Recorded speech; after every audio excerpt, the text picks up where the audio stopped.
SC వర్గీకరణ కోసం ఏకసభ్య commission ఏర్పాటు చేసినందుకు సీఎం చంద్రబాబు నాయుడికి ఎంఆర్పీఎస్ వ్యవస్థాపకులు మందకృష్ణ మాదిగ ధన్యవాదాలు తెలిపారు. ఈ మేరకు గుంటూరులో గురువారం ఆయన మీడియాతో మాట్లాడారు. కమిషన్ నివేదిక 2 నెలల్లో రిపోర్ట్ ఇవ్వాలని నియమించారు. అయితే ఈ రిపోర్టు నెల రోజుల్లో పూర్తి చేయాలని చెప్పారు. సీఎం చంద్రబాబుకి కమిషన్ రాజీవ్ రంజన్ మిశ్రాని విన్నవించుకుంటున్నానని తెలిపారు. మాదిగల ఆవేదనను రాష్ట్ర ప్రభుత్వం అర్థం చేసుకుందని తెలిపారు. అలాగనే సుప్రీంకోర్టు తీర్పుకు అనుగుణంగా వర్గీకరణ అమలుకి త్వరగా చర్యలు తీసుకోవాలని కోరారు.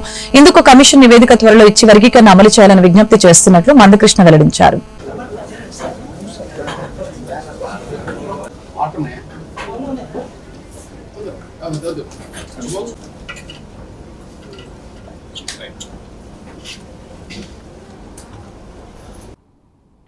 ఏకసభ్య కమిషన్ నియమించడాన్ని మాదిగ రిజర్వేషన్ పోరాట సమితి స్వాగతిస్తున్నది. మేము ముఖ్యమంత్రి గారిని కలిసిన కొద్ది రోజుల్లోనే ఇచ్చిన మాట ప్రకారం కమిషన్ నియమించిన గౌరవ ఆంధ్రప్రదేశ్ ముఖ్యమంత్రి వర్యులు చంద్రబాబు నాయుడు గారికి ధన్యవాదాలు చెప్తున్నాం. ఎస్సీ రిజర్వేషన్ల వర్గీకరణను ముందుకు తీసుకెళ్లడంలో భాగంగా త్వరగా వర్గీకరణ ప్రక్రియను పూర్తి చేయాలని, అందుకు అనుగుణంగా తదుపరి చర్యలు వెంటనే తీసుకోవాలని మేము గౌరవ ముఖ్యమంత్రి నారా చంద్రబాబు నాయుడు గారిని కలిసి మేము వినతి పత్రం ఇవ్వడం జరిగింది. అది నవంబర్ 5న మేము గౌరవ ముఖ్యమంత్రి గారిని కలిశాం.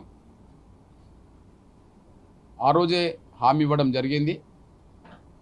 త్వరగా వర్గీకరణ ప్రక్రియను వేగవంతం చేయడం కోసం ఒక ఏకసభ్య కమిషన్ నియమిస్తామని, అది త్వరలోనే నియమిస్తామని, అదే సమయంలో కమిషన్ నివేదికను త్వరగా రప్పించడం కోసం ప్రభుత్వం కట్టుబడి ఉన్నదని చెప్పి గౌరవ ముఖ్యమంత్రి గారు మా ప్రతినిధి బృందంతో చెప్పిన దాని ప్రకారమే ఏకసభ్య కమిషన్ నియమించడం జరిగింది. సీనియర్ ఐఏఎస్ అధికారి, దేశంలో ఒక గౌరవ స్థానంలో ఉండబడే ఒక కమిషన్కి సంబంధించిన నేతృత్వం వహిస్తున్న పెద్దలు రాజీవ్ రంజన్ మిశ్రా గారి ఆధ్వర్యంలో చేపట్టబోయే ప్రతి దానికి ఎంఆర్పీ సపోర్ట్ ఇస్తుంది. మా ఆవేదనను తన ముందు చెప్పడం కోసం, మాకు జరిగిన అన్యాయాన్ని ఆధారాలతో సహా మరొకసారి కమిషన్ ముందు ఏబీసీ ఉంటే సరిపోతుంది అని, ఏబిసిడి కాకుండా ఏబీసీ ఉంటే సరిపోతుందని చెప్పి డి గ్రూప్ అవసరం లేదన్నట్టుగా చెప్పడం జరిగింది. డి గ్రూప్ అవసరం లేదని చెప్పడానికి మా మాలా ప్రజాప్రతినిధులు ఒక అభిప్రాయం చెప్పడం జరిగింది. డి గ్రూప్ అంతా, డి గ్రూప్లో ఆది ఆంధ్రులు, ఆది ద్రావిడులు, ఇతర కొన్ని కులాలు చేర్చడం జరిగింది. ఆ డి గ్రూప్ మొత్తం ఎస్సీ మాలలే గనక డీని సిలో కలపాలని చెప్పి వాళ్ళు ఒక సూచన చేశారు. డి గ్రూప్ అవసరం లేదన్నట్టుగా డీని సిలో కలిపితే సరిపోతుంది అన్నట్టుగా వాళ్ళు సూచన చేశారు.